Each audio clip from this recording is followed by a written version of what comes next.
नीलम ने अभी कॉलेज जाने के लिए यूनिफॉर्म हाथ में लिया ही था कि अचानक उसकी सौतेली माँ दरवाजे पर आ खड़ी हुई और उसे सर से पांव तक घूरते हुए बोली, हे भगवान, इतना ज्यादा मेकअप लगाकर किससे मिलने जा रही हो। उनके इस कमेंट पर नीलम ने अपने गुस्से पर बहुत काबू किया। वो ये तो जानती थी कि उनकी जुबान बहुत गंदी है, लेकिन उनका मन भी इतना गंदा होगा और इतनी घटिया बातें सोचता होगा, ये उसने सपने में भी नहीं सोचा था। उसने परेशान नजरों से अपनी सौतेली माँ की तरफ देखा और अपने सफेद दुपट्टे को गले के आसपास डालते हुए उनके सामने किया। ये देखिए आंटी, मैंने कोई मेकअप नहीं किया है। अगर किया होता तो आपको नजर आ जाता। वो जानबूझकर उन्हें आंटी कहती थी क्योंकि वो उन्हें माँ कहने लायक नहीं समझती थी। उसकी इस बात पर वो एकदम किसी गंवार औरत की तरह हाथ लहराते हुए बोली, ओहो, बहुत तेज हो तुम। ये वकालत ना किसी और को दिखाना, समझी? 100 बार कहा है सुबह उठते ही किचन संभालो। मैं तेरी और तेरे बाप की कोई नौकरानी नहीं हूँ कि तुम लोगों की खातिरदारी करूं। जी, मैं नाश्ता बना देती हूँ, नीलम बोली।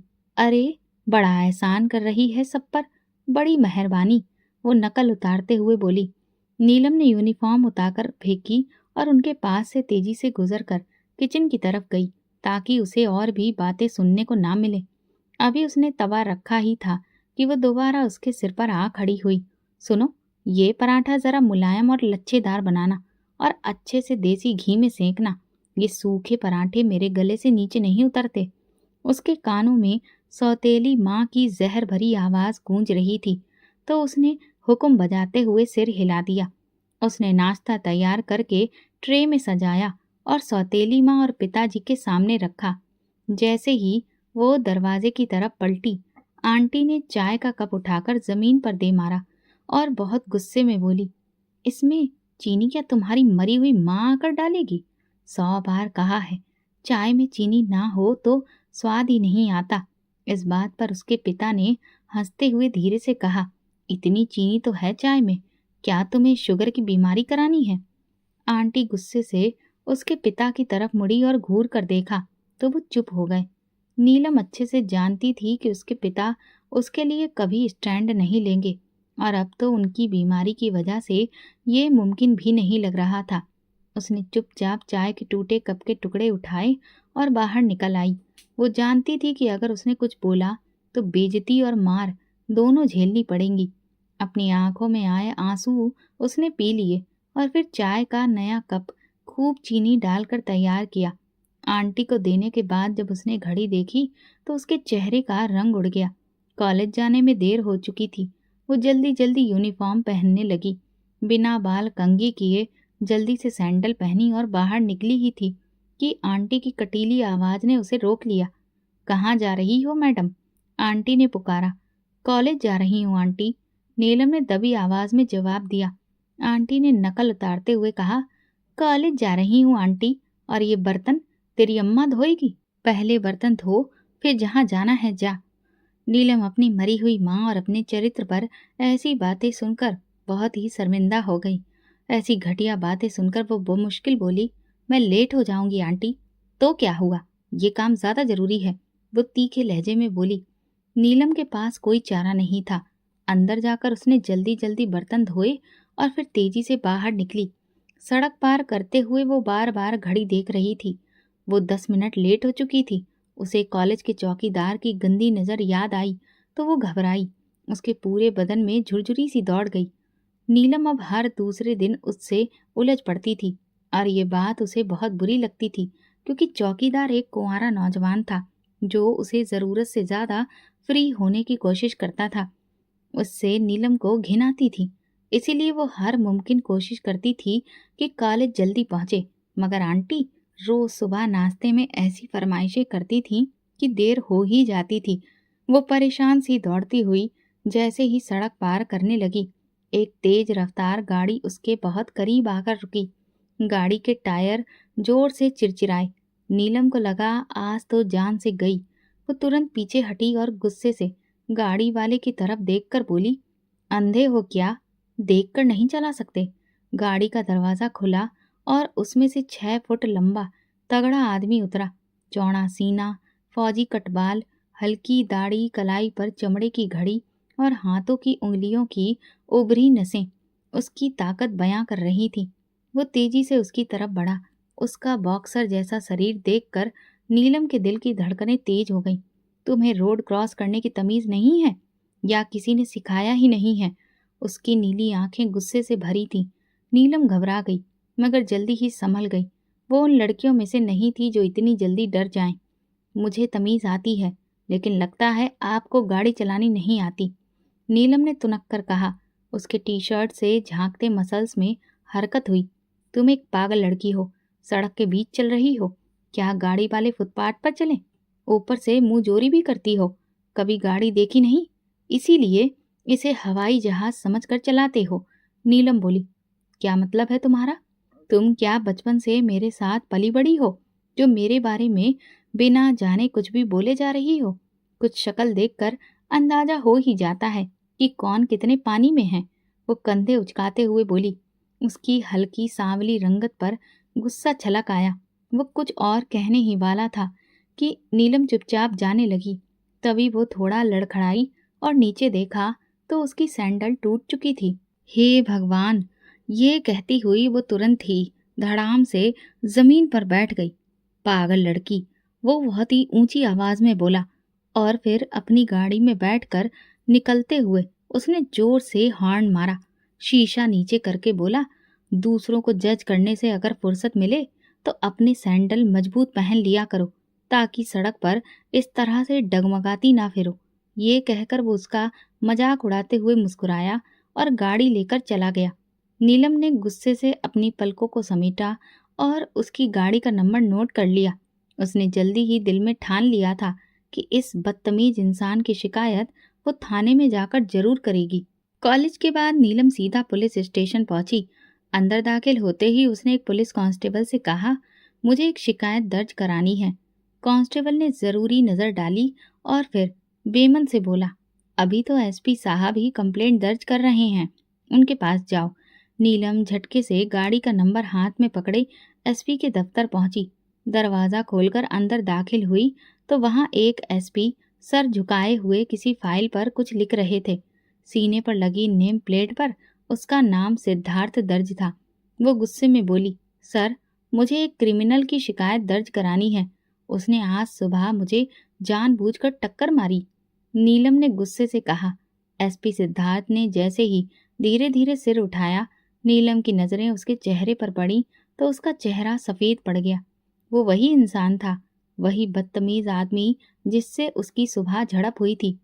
एसपी सिद्धार्थ ने सख्त नजरों से नीलम को देखा, बॉल पेन मेज पर पटका और कमर कुर्सी से लगाते हुए बोला, तो वो आदमी बदतमीज और क्रिमिनल है? कोई क्रिमिनल रिकॉर्ड बता सकती हैं उसका? मुझे बहुत खुशी होगी उस पर एफआईआर दर्ज करके। नीलम घबरा गई, जल्दी में कुछ ज्यादा बोल गई थी, वो भी उसी के लिए जो कि सामने ही बैठा था। वो बस टक्कर हुई थी, नीलम ने घबराकर कहा। सिद्धार्थ ने तंजिया मुस्कान लबों पर सजाते हुए कहा, तो क्या सिर्फ टक्कर से कोई क्रिमिनल बन जाता है? तुमने तो बहुत बड़ा इल्जाम लगा दिया। नहीं नहीं, टक्कर नहीं हुई थी, कुछ भी नहीं हुआ था, मैं चलती हूँ। वो जैसे ही खड़ी हुई, एसपी सिद्धार्थ सख्त नजरों से देखकर बोला, ऐसे कैसे चली जाओगी? अब तो ये बात साबित करनी पड़ेगी तुम्हें। नीलम बोल पड़ी, मुझे रिपोर्ट नहीं लिखवानी, मैं जा रही हूँ। जैसे ही वो जाने लगी, सिद्धार्थ ने सख्त लहजे में कहा, बैठो। नीलम के कदम वहीं रुक गए। उसी पल दरवाजा खुला और एक सीनियर अफसर अंदर दाखिल हुआ। एसपी सिद्धार्थ ने फौरन उठकर उन्हें सलाम किया। अफसर ने नीलम की तरफ देखा। क्या बात है बेटा, क्या प्रॉब्लम है? नीलम घबरा गई। मुझे कंप्लेंट करनी थी, लेकिन अब नहीं करनी, अफसर ने नरमी से कहा। बेटा, अगर कोई प्रॉब्लम है तो बेफिक्र होकर बताओ। एसपी सिद्धार्थ हमारे मेहनती और काबिले तारीफ अफसर हैं, ये तुम्हारी मदद करेंगे। फिर वो सिद्धार्थ की तरफ मुड़कर बोले, इन्हें चाय पानी पिलाओ और इनकी रिपोर्ट दर्ज करो। इस तरह से लोगों का हम पर भरोसा और बढ़ेगा। ये बच्ची बिल्कुल अकेली आई है, तो इसे हम पर भरोसा है, लिहाजा इसका भरोसा यूं ही कायम रहना चाहिए, ताकि हमारी माताएं बहनें और बेटियां जब भी कोई परेशानी फेस करें, वो पूरे भरोसे के साथ और बिना झिझके हमारे पास आएं और अपनी रिपोर्ट भी दर्ज करवाएं। इस पर एसपी सिद्धार्थ ने अफसर को सलाम करते हुए यकीन दिलाया, सर, मैं अभी इनकी रिपोर्ट दर्ज कर लेता हूँ। अफसर मुस्कुराकर नौजवान एसपी की तरफ देखने लगे, जो कि चंद महीने पहले ही थाने के पुराने माहौल में काफी बदलाव ला चुका था। फिर वो वहां से चले गए।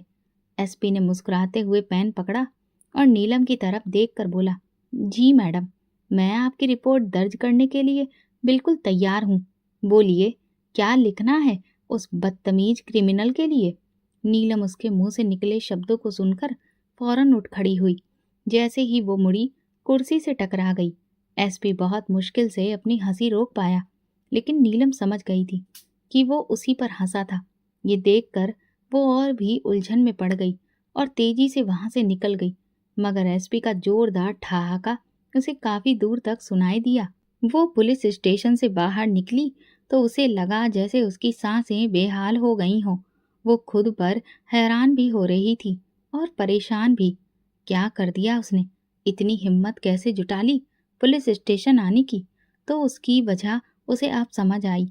माँ की जिंदगी में होते हुए भी जब उसके पिता ने दूसरी शादी कर ली और उसकी सौतेली माँ ने उसका जीना मुश्किल कर दिया, घर को एक नरक बना डाला, यहाँ तक कि उसके पिता को भी उससे दूर कर दिया, तो उसे लगा कि हर बात में चुप रहकर सब कुछ सहना भी एक बहुत बड़ा जुल्म है।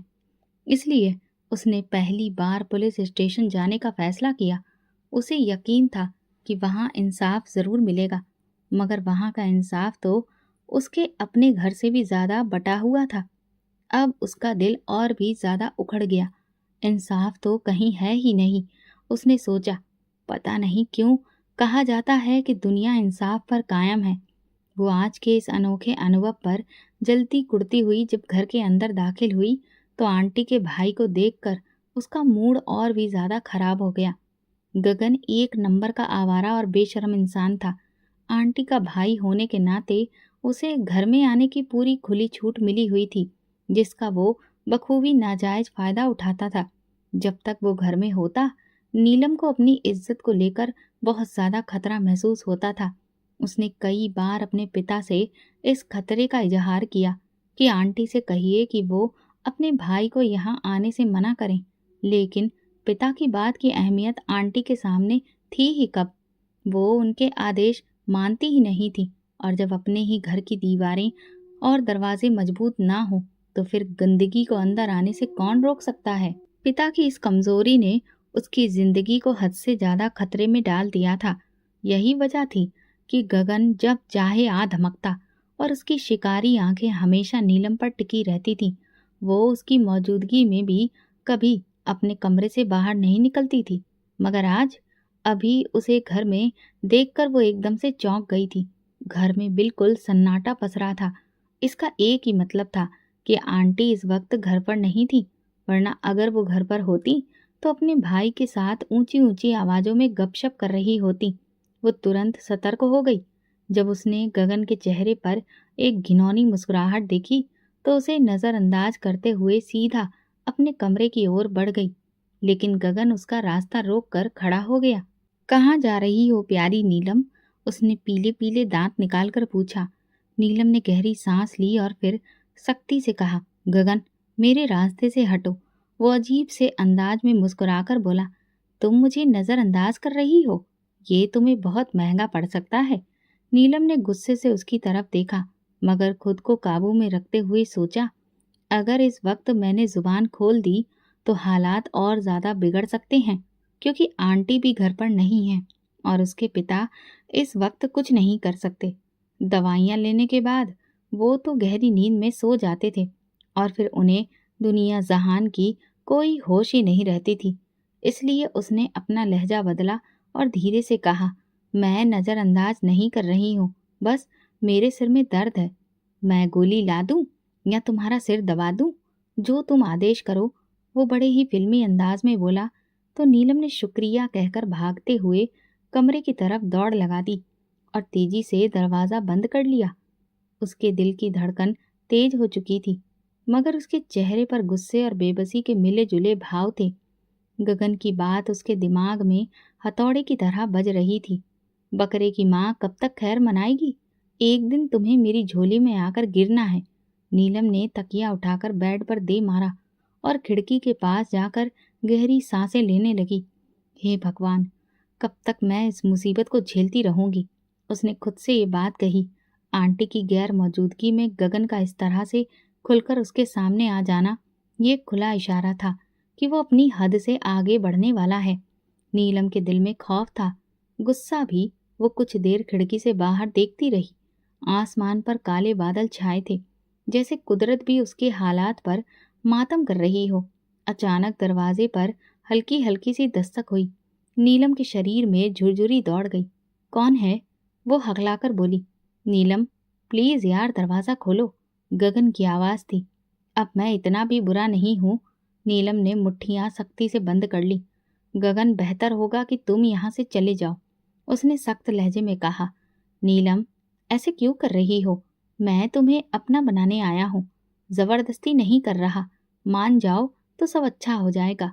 गगन के लहजे में मक्कारी भरी हुई थी। नीलम का गुस्सा हद पार कर गया। तुम्हें समझ में नहीं आता? मैं तुमसे नफरत करती हूँ। मेरे रास्ते से हट जाओ वरना। वो रुकी।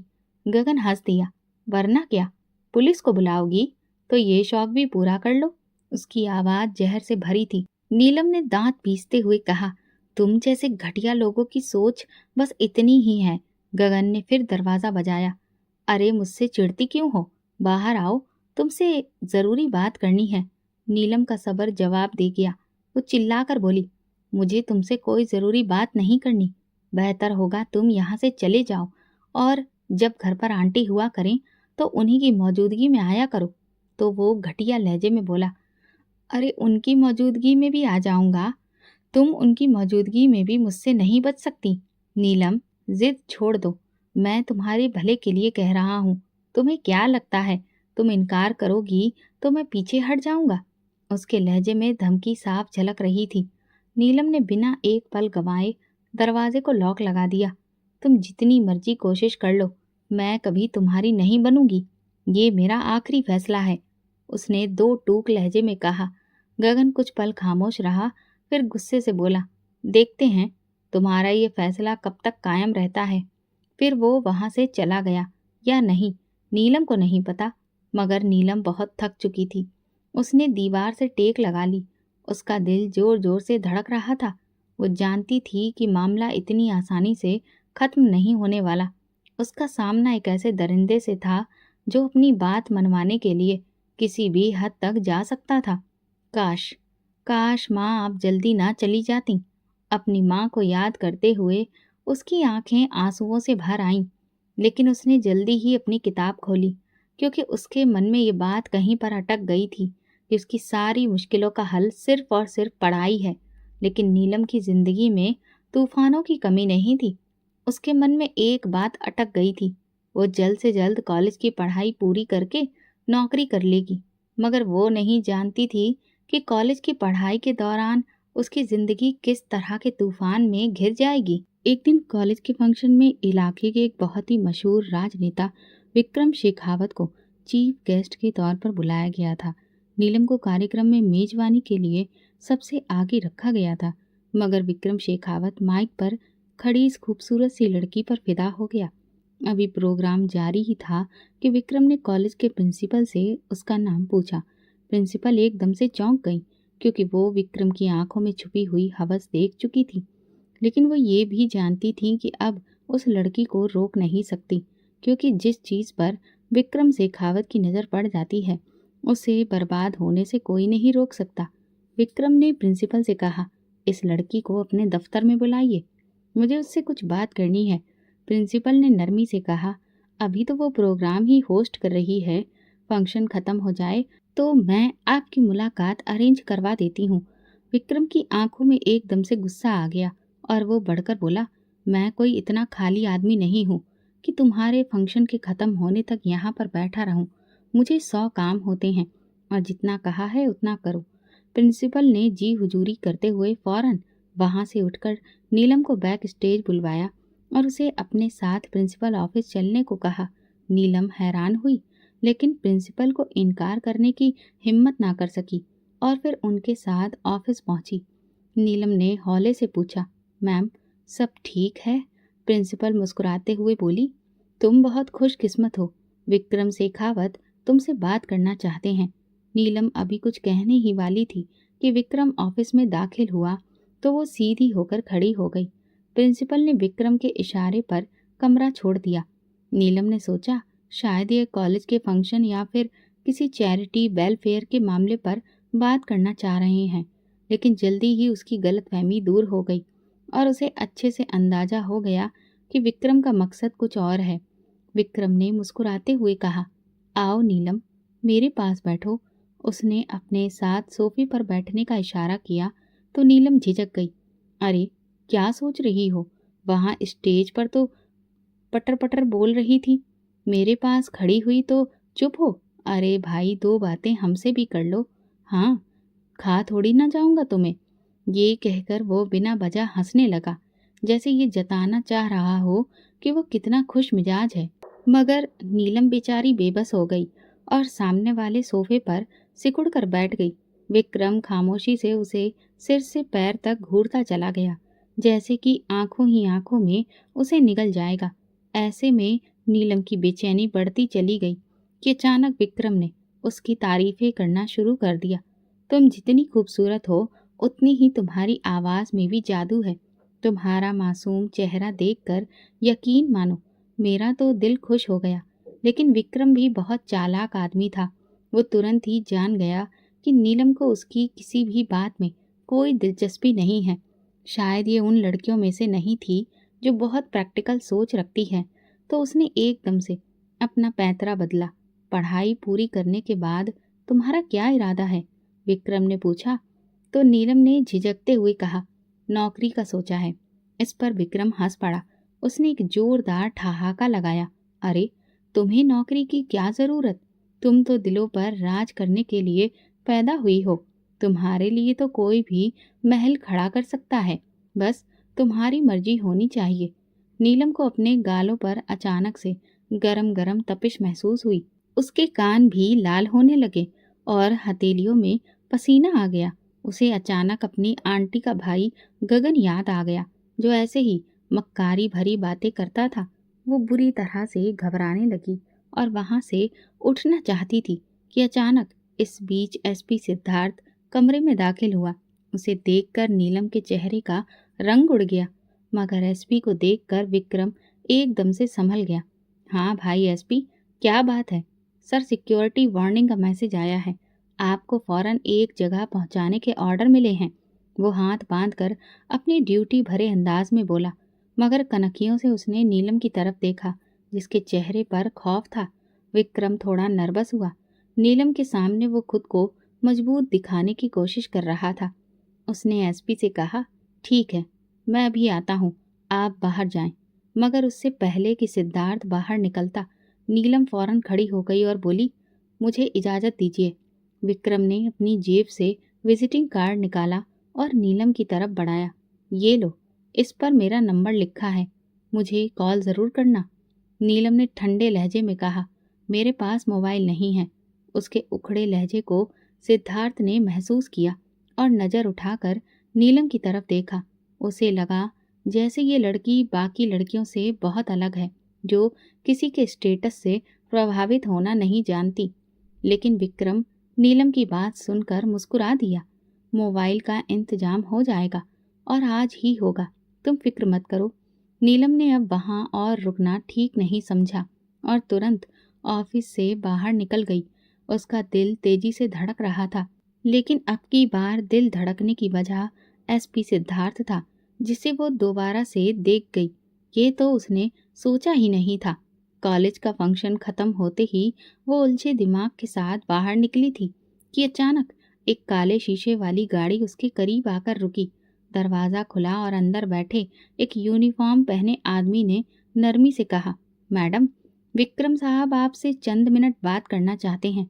नीलम एकदम पलटी। उसकी आंखों में परेशानी सी उभर आई। कौन? कौन विक्रम साहब? विक्रम शेखावत के नाम पर नीलम के चेहरे पर उलझन के एक्सप्रेशन दिखने लगे। वो जानती थी कि विक्रम जरूरत से ज्यादा उसमें दिलचस्पी ले रहा है, मगर वो किसी भी हाल में उससे मिलने के लिए तैयार नहीं थी। नीलम ने सख्त लहजे में जवाब दिया, मुझे किसी से कोई बात नहीं करनी, रास्ता दीजिए। आदमी के चेहरे पर नरमी के बावजूद आंखों में एक अजीब सी धमकी झलक रही थी। ये आपकी सलामती के लिए है मैडम, आप इनकार करके हालात को अपने खिलाफ ना करें। उसकी बात सुनते ही नीलम का शरीर एकदम से लड़खड़ा गया। वो पीछे हटने ही लगी थी कि तभी किसी का भारी और सख्त लहजे में उसे आवाज सुनाई दी। क्या बात है? बिना वजह इस लड़की को यहाँ पर क्यों रोका है?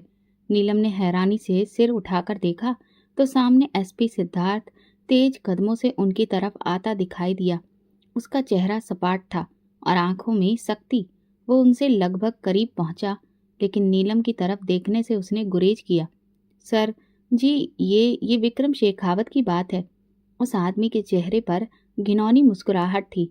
इतना सुनते ही एसपी सिद्धार्थ के होंठ सख्ती से भींच गए। मलखान, तुम जानते हो कि इस वक्त विक्रम शेखावत की जान कितने खतरे में है। हमें फुल सिक्योरिटी तैनात करने का हुक्म दिया गया है, तो क्या ये सब बिना वजह है? नहीं सर। मलखान सिद्धार्थ की बात पर एकदम अलर्ट हो गया और अगली गाड़ी वाले को चलने को कहा। यहाँ से जितनी जल्दी हम निकलें उतना ही बेहतर है। भगवान ना करे अगर कुछ हुआ तो यही विक्रम शेखावत अपनी अदाओं का जिक्र भूल जाएगा और फिर गिरेबान हमारा पकड़ेगा। हम तुम लोगों का तो कुछ भी नहीं बिगड़ पाएगा। मलखान ने सर हिलाया जैसे बात की तह तक पहुंच गया हो, फिर एकदम सैल्यूट करते हुए फौरन बोला, ठीक है सर, मैं बताता हूँ। वो तेजी से अगली गाड़ी की तरफ दौड़ा जहां विक्रम शेखावत की गाड़ी भी मौजूद थी। नीलम धड़कते दिल के साथ ये सब खामोशी से देख रही थी। उसकी आंखें खौफ से भरी पड़ी थी। एसपी सिद्धार्थ ने एक नज़र उस पर डाली और सख्त लहजे में बोला, तुम यहाँ से जितनी जल्दी हो सके घर चली जाओ। उसकी आवाज में कोई लगाव नहीं था, जैसे कि वो आदेश दे रहा हो। नीलम ने पहली बार किसी मर्द की शक्ति को सुरक्षा के एहसास में ढलते देखा था। वो शक्ति जो उसने हमेशा नफरत और जबरदस्ती की सूरत में महसूस की थी, आज किसी रखवाले की तरह उसके आसपास खड़ी हो गई थी। उसके साय में नीलम की सांसें तेज तेज चल रही थीं और दिल बुरी तरह से धड़क रहा था। लेकिन मर्द की मौजूदगी में उसे ना तो कोई डर महसूस हो रहा था और ना ही घबराहट, बल्कि एक अजीब सा सुकून था। उस दिन जो कुछ भी सिद्धार्थ और नीलम के बीच में हुआ था वो आज से बिल्कुल अलग था। आज वो उसके सामने एक अलग अंदाज में था और सिद्धार्थ ने नीलम को किसी मसीहा की तरह लग रहा था जो ऐन वक्त पर आकर उसे शिकारी के चुंगल से बचाने आ गया था। विक्रम के प्रोटोकॉल की वजह से दूर दूर तक कोई गाड़ी नहीं थी। नीलम इधर उधर देखने लगी। तभी सिद्धार्थ ने उसकी मजबूरी को महसूस कर लिया। उसने नीलम से कहा, मेरे साथ आओ। वो ये कहकर आगे बढ़ा और उसने ये देखना भी जरूरी नहीं समझा कि वो उसकी बात सुनकर उसके पीछे आएगी या नहीं, लेकिन नीलम किसी रोबोट की तरह उसके पीछे चल पड़ी, क्योंकि वो जानती थी कि अगर आज एसपी वक्त पर ना आता तो शायद वो विक्रम के बिछाए जाल में बुरी तरह से उलझ जाती। उसके दिमाग में गगन की मक्कार हंसी गूंजने लगी जो हमेशा कहता था, बकरे की माँ कब तक खैर मनाएगी। आज भी वही बात उसे याद आई, मगर आज वो एक दरिंदे के चुंगल में आने से बच गई थी। एसपी ने दूर खड़े एक टैक्सी वाले को इशारा किया तो वो फौरन अपनी टैक्सी लेकर उनके पास पहुंचा। नीलम को बिना देखे उसने कहा, जल्दी से बैठो। फिर टैक्सी वाले से धीरे से कहा, मैडम को यहाँ से जल्दी से निकालो और इन्हें फौरन घर पहुंचाकर मुझे रिपोर्ट दो। शायद टैक्सी वाला भी सादा लिबास में उन्हीं का आदमी था, लेकिन नीलम बिना डरे सिद्धार्थ पर पूरे भरोसे के साथ टैक्सी में बैठ गई। सिद्धार्थ किसी गुप्तचर की तरह आसपास का जायजा लेने लगा और फिर नीली आंखें नीलम की तरफ आहिस्ता से उठी। नीलम, घबराने की जरूरत नहीं है, ये तुम्हें सुरक्षित घर छोड़ देगा और आइंदा कोई भी दिक्कत हो तो सोचो मत, मुझे बताना। ये कहकर उसने नीलम के जवाब का इंतजार नहीं किया और एकदम टैक्सी वाले के पास जाकर खड़ा हो गया। उसने उसे खुफिया इशारा किया जिसे नीलम ने भी देख लिया। इशारा मिलते ही टैक्सी वाले ने टैक्सी स्टार्ट की और तेजी से आगे बढ़ गया। नीलम ने सीट से पीठ टिकाई और आंखें बंद कर ली। सिद्धार्थ की नीली आंखें छपाक से उसकी बंद आंखों में झांकने लगी तो उसने घबराकर आंखें खोल दी, मगर उसके गुलाबी होठों पर एक खूबसूरत मुस्कुराहट फैल गई। पहली बार जिंदगी मुश्किल होते हुए भी उसे हल्की फुल्की लगने लगी। शायद ये एसपी सिद्धार्थ की शख्सियत का कमाल था, या भगवान तेरा शुक्र है तूने इस मुश्किल घड़ी में अपना एक नायक भेजा, वरना मेरे लिए तो ये एक बंद गली थी जहां मैं खड़ी थी। अगर उस वक्त एसपी ना आता तो क्या पता मुझे जबरदस्ती विक्रम की गाड़ी में बिठा दिया जाता तो फिर मेरा क्या होता। ये सोचते ही उसने एक गहरी सांस ली। आए दिन अखबारों में वो ऐसी खबरें पढ़ती रहती थी जिनमें लड़कियों के साथ गलत होता था और फिर उन्हें सड़क पर फेंक दिया जाता था।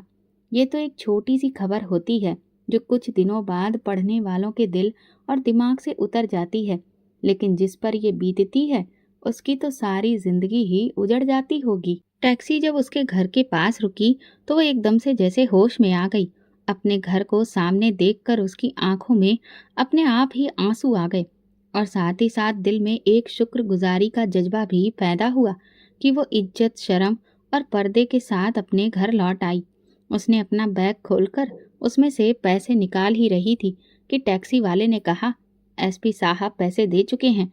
और ये कहकर उसने टैक्सी आगे बढ़ा दी तो नीलम ने पैसे अपनी मुट्ठी में बंद कर लिए और घर के अंदर दाखिल हो गई। नीलम जैसे ही घर पहुंची, आंटी ने फौरन उस पर सवालों की बौछार कर दी। ये आज टैक्सी में क्यों आई हो और टैक्सी वाले से क्या बातें कर रही थी? नीलम ने थका हारा सा जवाब दिया, आज कॉलेज रोड की तरफ से हड़ताल थी तो इसीलिए रिक्शा की जगह टैक्सी ले ली। उसका दिल चाहा कि वो सच सच बता दे, लेकिन उसने खामोश रहना ही ठीक समझा। आंटी ने फिर से एक जहरीली मुस्कुराहट के साथ कहा, अच्छा, लेकिन ख्याल रखना कहीं किसी टैक्सी वाले के साथ घुलना मिलना ना हो जाए। नीलम ने गुस्से से उनकी तरफ देखा और खामोश रही। अचानक दरवाजे पर दस्तक हुई तो आंटी ने एकदम से जाकर दरवाज़ा खोला। सामने एक शख्स खड़ा था, हाथ में खूबसूरत गिफ्ट का बैग पकड़े हुए। नीलम मैडम घर पहुंच गई हैं, उसने सवाल किया। आंटी ने हैरानी से उसकी तरफ देखा और पूछा, आप कौन हैं और नीलम मैडम के बारे में पूछने का क्या मकसद है? ये नीलम मैडम के लिए है, विक्रम साहब ने भिजवाया है, उस आदमी ने जवाब दिया। विक्रम साहब? आंटी ने हैरानी से कहा, ये कौन है? आपसे गुजारिश है ये नीलम जी तक पहुंचा दीजिए, वो अच्छी तरह उन्हें जानती हैं, उस आदमी ने जवाब दिया। नीलम ने दरवाजे के पीछे से ये सब सुना था। उसका दिल बुरी तरह से धड़कने लगा। वो फौरन से आगे आई और गुस्से से कहा, देखिए, मैं किसी भी विक्रम को नहीं जानती, मुझे गिफ्ट नहीं चाहिए। बेहतर होगा आप ये वापस ले जाएं और उन्हें बताएं कि दोबारा इस तरह की कोई चीज़ हमारे घर ना भेजें। लेकिन एकदम से आंटी ने उस आदमी के हाथ से वो गिफ्ट झपट लिया तो वो आदमी मुस्कुराता हुआ वहां से चला गया। नीलम को आंटी की इस हरकत पर बहुत गुस्सा आया और वो उन पर बिगड़ गई। क्या ज़रूरत थी आपको ये गिफ्ट लेने की? लेकिन आंटी नीलम की बात अनसुनी करते हुए गिफ्ट का पैकेट खोल रही थी और जैसे ही उनकी नज़र मोबाइल पर पड़ी तो उनकी आंखें बड़ी बड़ी फैल गईं। अरे, ये कितना महंगा मोबाइल है, लगता है किसी बहुत ही अमीर आदमी ने भिजवाया है। अरे वाह, तुमने तो काफ़ी ऊंचा हाथ मारा है लड़की। उनकी बात सुनकर नीलम सिर हिलाते हुए बोली, कभी तो सोच समझकर बोला करिए आंटी, क्या बाजारी जुबान इस्तेमाल करती रहती हैं आप? ये वापस कर दें। अरे नीलम, थोड़ी सी दुनियादारी सीखो। अगर खुशहाली हमारे दरवाजे पर दस्तक दे रही है तो शुक्र करो। अरे मेरे भाई गगन में क्या रखा है, ना तो कोई ढंग से काम काज करता है और ना ही वो पैसे वाला है। अगर ये अमीर आदमी तुमसे शादी कर ले तो हम सबके बारे न्यारे हो जाएंगे। नीलम उनकी बातें सुनकर गम और गुस्से से भर गई। वो उन्हें जताना चाहती थी कि ना तो उसे गगन में कोई दिलचस्पी है और ना ही विक्रम में, लेकिन वो जानती थी कि ये बातें इस लालची औरत को समझाने का कोई फायदा नहीं। वो अपने कमरे में आ गई। अचानक मोबाइल की रिंगटोन बजी। आंटी ने फौरन मोबाइल उठाया और कॉल कान से लगाई। दूसरी तरफ विक्रम की खुशी से भरी आवाज गूंजी तो आंटी एकदम से इठलाकर बोली, मैं नीलम की माँ बात कर रही हूँ। थोड़ी देर बाद वो एकदम खुश होकर बोली, आप हमारे घर आना चाहते हैं? जरूर विक्रम साहब, आपका अपना ही घर है, जब चाहे आ जाइए। आज शाम भी आ सकते हैं, हम आपका बेसब्री से इंतजार करेंगे। ये सुनकर नीलम का दिल घबराने लगा। आंटी ने ये बात इतनी बेपरवाही से कह दी थी कि नीलम ने तुरंत इशारों से मना किया, मगर आंटी ने उसकी एक नहीं सुनी। ठीक है विक्रम साहब, आप कल आ जाइए, हम आपका इंतजार करेंगे। ये कहकर आंटी ने फोन बंद कर दिया। नीलम का दिल तेजी से धड़कने लगा। उसने अपना सर पकड़कर कहा, अब क्या होगा? उसे ये समझ नहीं आ रहा था कि वो इस मुसीबत से कैसे निकले। आंटी ने विक्रम को दावत दे दी थी और अब वो यकीनन आएगा। ये सोचकर ही नीलम का दिल बैठा जा रहा था। नीलम की आंखों के सामने विक्रम का वो घिनौना चेहरा और उसकी आंखों में बसी हुई हवस की झलक बार बार सामने आ रही थी। काश उसकी किसी सहेली का घर होता तो वो इस दौरान उसके घर चली जाती। वो सोच सोच कर पागल सी हो रही थी कि आखिर अब क्या करे, कहाँ जाए। उसके सामने दो ही सवाल खड़े थे जिनका जवाब उसके पास मौजूद नहीं था। वो परेशान होकर अपने कमरे में चली गई और परेशानी में टहलने लगी। उसके दिल में एक ही ख्याल घूम रहा था, जो सब उसके घर तक मालूम कर सकता है, उसके घर वालों को गिफ्ट देकर अपनी जेब में कर सकता है। वो इससे भी ज्यादा हथकंडे इस्तेमाल करना जानता होगा और वो किसी अच्छे इरादे से उनके घर नहीं आ रहा था। अगर उसे बात समझ आ रही थी तो आंटी, जो कि इतनी चालाक औरत थी, क्या उनकी समझ में ये नहीं आया होगा? लेकिन वो औरत लालची थी। जहां से चार पैसे मिलने की उम्मीद होती है, बस वो वहीं पर लुढ़क जाती है। ऐसे ही तो उन्होंने पिताजी को अपने काबू में नहीं किया था, जब नवीन मार्केट में उनकी दुकान पर चांदी ही चांदी हुआ करती थी। लेकिन शायद वो ये बात भूल गई थी कि पिता के पैसों में जो तरक्की थी वो उनकी पत्नी की मेहनत और ढेर सारी कुर्बानियों के बाद आई थी। लेकिन इस लालची औरत ने उनके घर में दीमक लगाकर पिता से शादी रचा ली और उसकी बीमार माँ और भी ज्यादा बीमार पड़ गई और ये सदमा सह न पाई। फिर सौतन का दुख उन्हें मौत के पास ले गया। एक रात उन्हें हार्ट अटैक हुआ और मौके पर ही उनकी डेथ हो गई। उसके बाद पिता की चलती हुई दुकान भी बंद हो गई। वही पिता जो आंटी की आंखों का तारा बन गए थे, अब पैरों की धूल बन गए थे, जिनकी आंटी के सामने ना तो कोई कीमत थी, ना ही कोई गलती की माफी। अब उसके पिता बीमार भी रहने लगे थे, लिहाजा उनका जोर आंटी जैसी मुंहजोर औरत पर नहीं चलता था। इसलिए घर के मामलों में वो अक्सर चुप हो जाते थे। लेकिन इस सारे किस्से में नीलम आंटी का मुख्य निशाना थी। वो पहले तो उसकी शादी अपने भाई से करने पर तुल गई थी, जो कि रिश्तों की मर्यादा को तार तार कर देता। लेकिन इससे आंटी को कोई फर्क ही नहीं पड़ता, क्योंकि वो तो थी ही एक नंबर की बेशरम औरत। और अब जब विक्रम के बारे में उसे पता चल गया कि वही अमीर आदमी है, तो उसका झुकाव विक्रम की तरफ हो गया है। नीलम ये बात बहुत अच्छे से जानती थी कि अगर विक्रम ने उसका रिश्ता मांगा तो आंटी बिल्कुल भी इनकार नहीं करेंगी। उन्हें तो पैसों से ही मतलब था और पैसा तो खुद चलकर उनकी दहलीज पर आ रहा था। यही बात नीलम को खाए जा रही थी। तभी उसका मोबाइल बजा। अनजान नंबर था। उसने सुर्ख आंखों में डूबे ख्याल से कॉल उठा ली, मगर दूसरी तरफ विक्रम की आवाज सुनकर उसकी खुशी हवा में उड़ गई। उसने फौरन फोन ऑफ कर दिया। उन्हें मेरा नंबर कैसे मिला? यकीनन आंटी ने दिया होगा। इस ख्याल ने उसे और भी ज्यादा परेशान कर दिया। विक्रम अगले दिन ही नीलम के घर आया था। उसकी आंखों में बसी बनी हुई हवस जो थी वो साफ झलक रही थी। वो यहाँ पर नीलम का हाथ मांगने आया था और उसे इस बात का पूरा भरोसा था कि उसकी ताकत, पैसे और रुतबे के आगे कोई भी इनकार करने की हिम्मत नहीं करेगा। वो पूरी गुरूर के साथ उनके ड्राइंग रूम में आकर बैठा, लेकिन उसकी भूखी निगाहें नीलम को ढूंढ रही थी। आंटी तो विक्रम के आगे पीछे घूम घूम कर मरी ही जा रही थी उनका तो बस नहीं चल रहा था कि ऐसे ही नीलम का हाथ विक्रम के हाथ में देकर उसे विदा कर दे। जैसे ही विक्रम ने नीलम का रिश्ता मांगा, आंटी ने तुरंत मंजूर कर लिया। लेकिन उन दोनों के अरमानों पर पानी तब फिरा जब नीलम एकदम से ड्राइंग रूम में आकर विक्रम के मुंह पर ही इनकार कर गई। आंटी इस इनकार पर बौखला गई थी, जबकि विक्रम का चेहरा गुस्से से लाल हो गया। ये लड़की कैसे इनकार कर सकती है, वो सोच रहा था। ये इनकार उसकी इज्जत पर एक करारा वार था। उसे अपना इरादा नाकाम होता महसूस हुआ।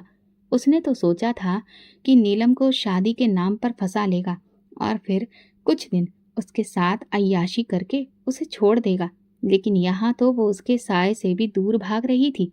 फिर आगे चुनाव भी आने वाला था।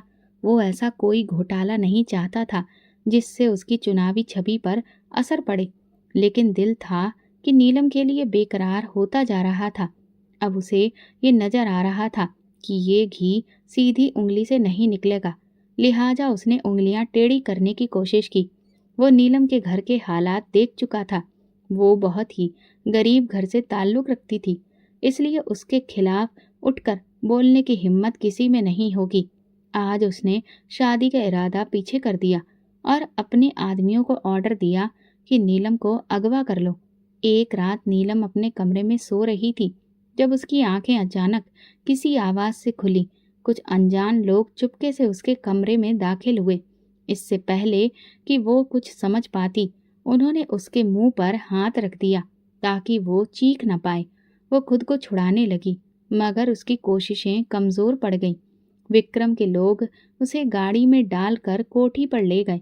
घबराहट और डर की शिद्दत से उसका दिल फटा जा रहा था। वो बुरी तरह से सिहरने लगी। तभी वहां ड्यूटी पर मौजूद एसपी सिद्धार्थ के कान खड़े हो गए। वो फौरन अपने गार्ड रूम से बाहर निकला और ये देखकर उसके पैरों तले से जमीन खिसक गई जब उसने देखा कि विक्रम के खास आदमी नीलम को बाजू से पकड़कर घसीटते हुए अंदर कोठी में ले जा रहे थे। वो जानता था कि कोठी के अंदर जब लड़कियां जाती हैं तो फिर विक्रम के कमरे और बिस्तर की रौनक बनने के बाद ही बाहर निकलती हैं और फिर किसी के काबिल नहीं रहती।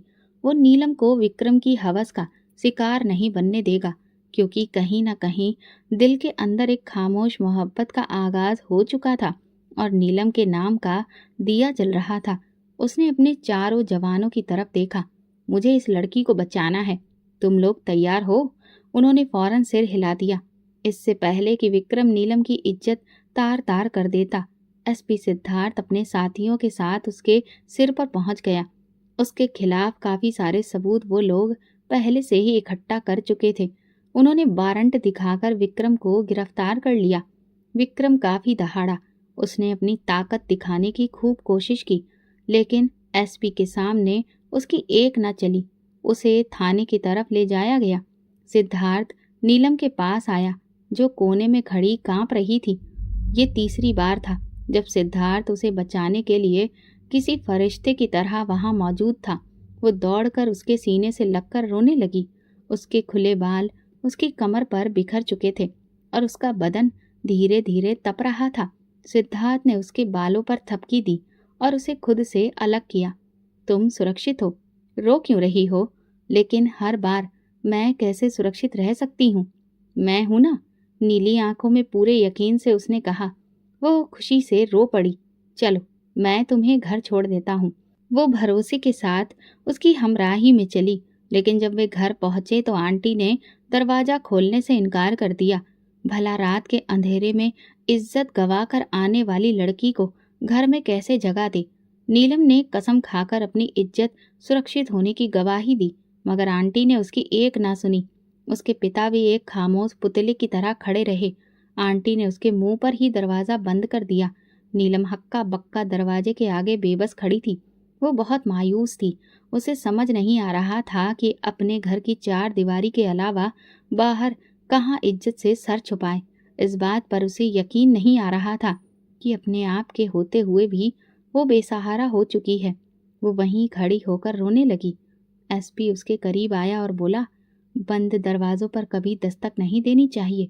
जिन्हें तुम्हारे आने की खुशी से ज्यादा इस बात की परेशानी थी कि लोग क्या कहेंगे। वे कभी तुम्हारे लिए स्टैंड नहीं लेंगे।